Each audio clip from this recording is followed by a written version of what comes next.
Yes, mambo vipi guys? Leo tuko na Tecno Spark ama Tecno K7. Hii simu bana iko na password.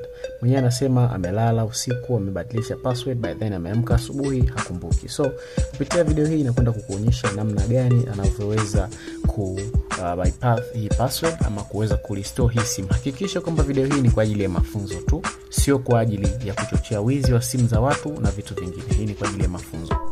Kabla sijaendelea kwenye somo la leo, naomba kutoa shukrani za dhati kwa watu hawa wafuatao: Ata Al-Muhsin, Asheri Mwambene, Hamza Nyasi.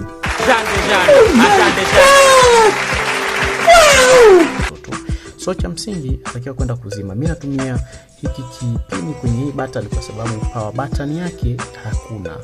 Sawa, yani hii power button imekufa. So nitakwenda nitazima simu.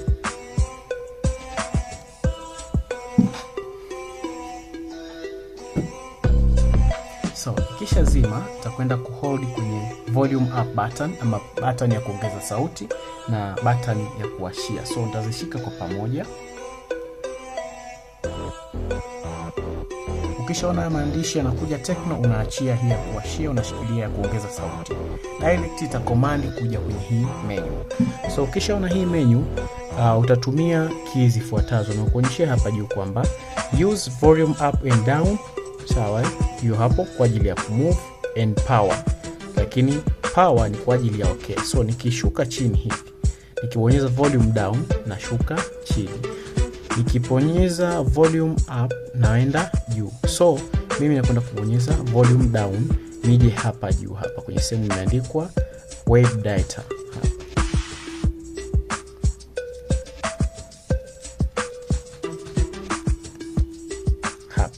So hii sehemu wipe data utakwenda kuclick okay. Okay uta apply kwenye power. Power ukibonyeza mara moja ni okay.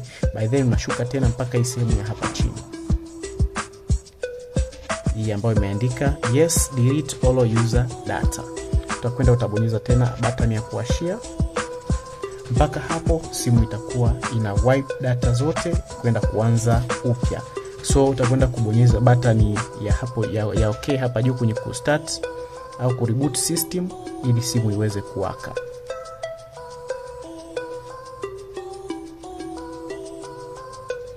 So mpaka hapo tayari.